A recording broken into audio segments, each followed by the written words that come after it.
Welcome everybody, so today I have a brand new Ultrasabers review. This is not an unboxing video. I got home and I raced home after picking this up from the location that I had it shipped to, and I saw that the box was a little bit damaged. So me being a worrywart, I opened up my lightsaber and I pulled out the box and everything was fine. The emitter was a little bit unscrewed on that, but other than that, everything seemed to be working in order. So what exactly did I order? I ordered myself an Archon V2 from Ultrasabers. This lightsaber, as you can tell, is modeled after the Luke Skywalker Return of the Jedi lightsaber. This is the lightsaber wielded by Luke Skywalker in that movie. And this is also a replica of the Obi-Wan Kenobi hilt from the prequel eras, which is also another lightsaber that kind of resembles Luke Skywalker's, because I think they're going to be the same lightsaber at one point, because the reason why we have green lightsabers to this day was this lightsaber was originally going to be blue, and I think it was going to be blue because it was going to be a hand-me-down of Obi-Wan's lightsaber, and they were shooting with this and they realized that the blue was not working with their background, it kind of blended, and so they did green, and that is why I got green lightsaber with this. I was debating whether or not I was going to get either a blue or a green lightsaber, but I went with the Archon V2 for a number of reasons, one of which they look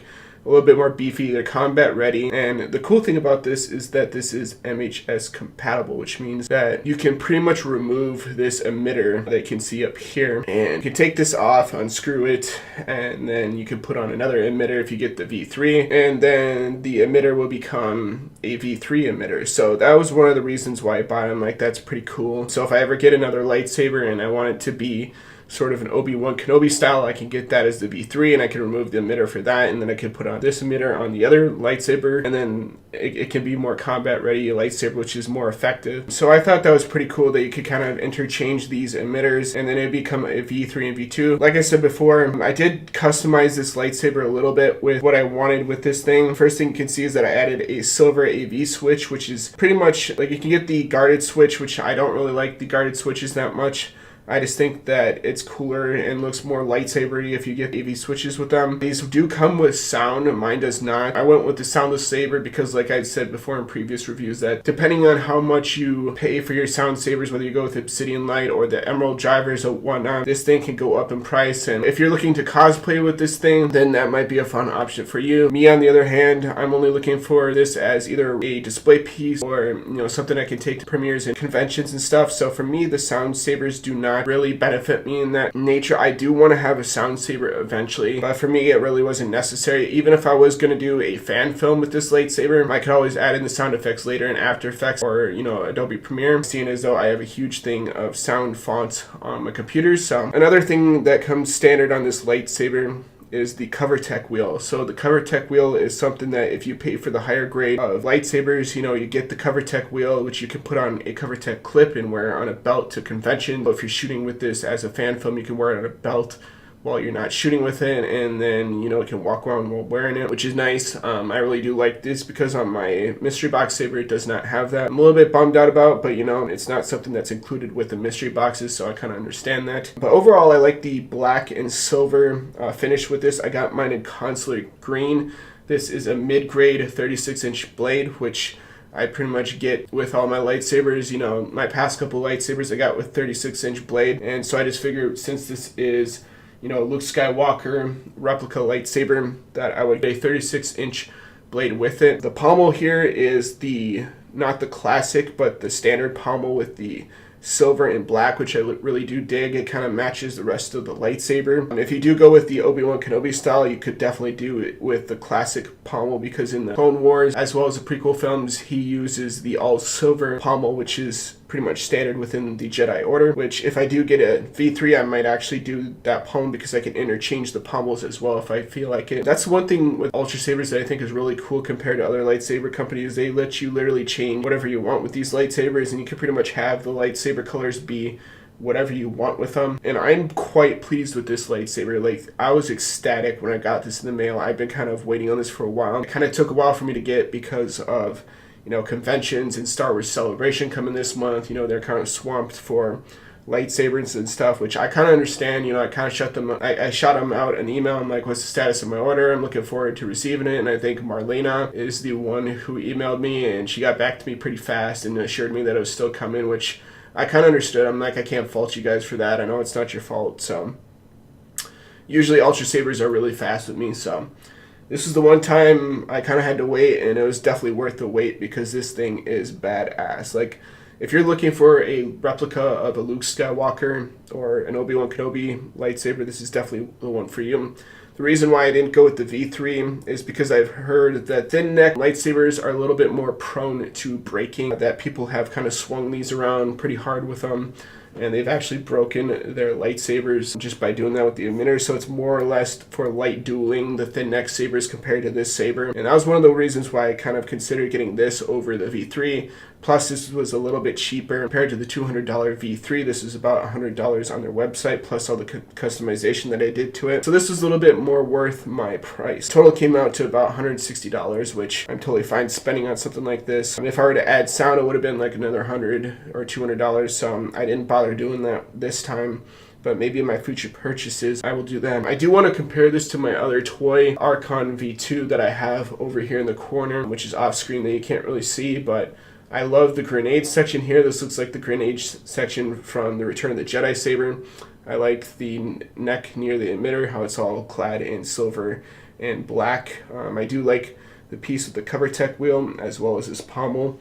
This is a vented pommel, so if I wanted to add in sort of the sounds later, I definitely could with that. I don't know if you guys can see that. You can unscrew the pommel, and then you can take out the battery and interchange the standard batteries, which I think are AAA batteries on this thing. So without further ado, let's turn this on and see what color I got.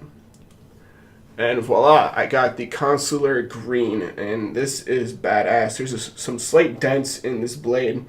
I don't know if that was due to shipping, because I do know that the box was kind of damaged, but I do have other lightsaber blades, so if I want to, put other lightsaber blade on this, I definitely could, but for now, this is totally fine. I might go with the heavier grade blades in the future just because I want to see what they look like, but this is a mid-grade blade, not the Ultra Edge or the heavy, just because I like how this kind of looks with the lightsaber. But as you can see, this is definitely a close to accurate replica of the Return of the Jedi Luke Skywalker lightsaber. The only thing that's different about it is there's no control box, which is where this AV switch would be, but I kind of like it better without, just because it would be getting in the way if you're swinging it. This is built as more of a two-handed lightsaber, but you can definitely wield it with one hand. It's a little bit heavier, which I think that heavy weight also makes it a little bit more combat ready. It's a little bit beefier, which means that it can take more damage. So like I said, if you're looking to duel with this, if you're looking for this as a sort of a shelf piece, this is definitely a cool looking piece to put on your shelf. If you're looking for a piece to use in a fan film, this is also pretty duel-worthy and accurate to the actual one that we have in Return of the Jedi, as well as the prequel era films. This is the place where you put the blade retention screw. It's supposed to be on the back. When I got this in the mail, I was a bit worried because the blade was kind of jiggling around and stuff, and I think the emitter kind of got unscrewed, so I just screwed it back on, and everything seems to be working fine. So nothing was damaged, so I am totally happy with this. I think this is a fantastic piece here. The craftsmanship on this is awesome. Ultra Sabers pretty much kicked this out of the park once again. So I would like to thank Emery for sending this lightsaber to me. I'm going to show you guys what this looks like in the dark and how bright this lightsaber is. I love this thing. I think this is badass. Thank you, Emery, for sending this out to me. I definitely do appreciate it. I know it took a little bit more time than it normally does, but I love this thing. You know, when I first opened this up, I was like, no way, there's no way that this is in my hands right now. And now that I'm actually like holding this in my hands, it's just badass. So without further ado, let's get to showing you guys what this looks like in the dark, and then I'll compare this to my toy lightsaber, and then I'll count this as a review. Alright, so this is the difference between the Archon as a toy that you can get from pretty much any toy store. As you can see, there's the voice box, or the control box, compared to the other control box. This one on the left looks more metal. It's made out of aircraft grade aluminum, as this one is made out of plastic. So you can kind of tell the difference, and I really like the one on the left a little bit more than the one on the right. The one on the right is prone to breaking, as well as not being sort of, an accurate representation of this lightsaber, whereas the one on the left is made out of aircraft grade aluminum and has a more stronger blade, can withstand taking a beating. So this is pretty much the difference if you're looking at buying either a toy version or the Ultrasabers. You kind of get your money's worth in terms of, the lightsabers that you get. So, for anyone that says, Ultrasabers is just a toy or anything like that, here's the difference between the toy lightsaber and the real Ultrasabers one. I really do like the Ultrasabers one a little bit more. It's a little bit longer, a little bit bigger, a little bit more beefy, and as you can see, this one just dropped. So this one is not as good as the one that I'm currently holding in my hands, but give or take, this is what you get for the price that you pay. So yeah, without further ado, let's show you guys what it looks like with the lights off. Alright, and lastly, this is what the lightsaber looks like in the dark. As you can see, this is a really, really good looking lightsaber when it's on camera. When it's in person, it just looks like, a regular green blade, but you can really see the light shining through within the camera. So it really is a really good screen use prop if you're looking for that for a fan film or for convention piece. This is the one for you. But, I really love Ultrasabers. For the past couple of times I've ordered, nothing's been damaged, nothing's been wrong. I'm just glad that it's here. I'm glad that I have this lightsaber in my collection. I will definitely be using this a lot. I like the fact that it looks a lot like the Return of the Jedi Luke Skywalker lightsaber, and it's really closely accurate to that. So once again, thank you, Emery and Ultrasabers, for making these lightsabers. I'm super glad because they took this off for a while on their website and I couldn't find it when I originally wanted to order it, and that's why I ordered my Savior lightsaber, and they brought it back, and I'm like, I really, really need this lightsaber in my collection. So I'm super happy and stoked that I finally have this in my hands,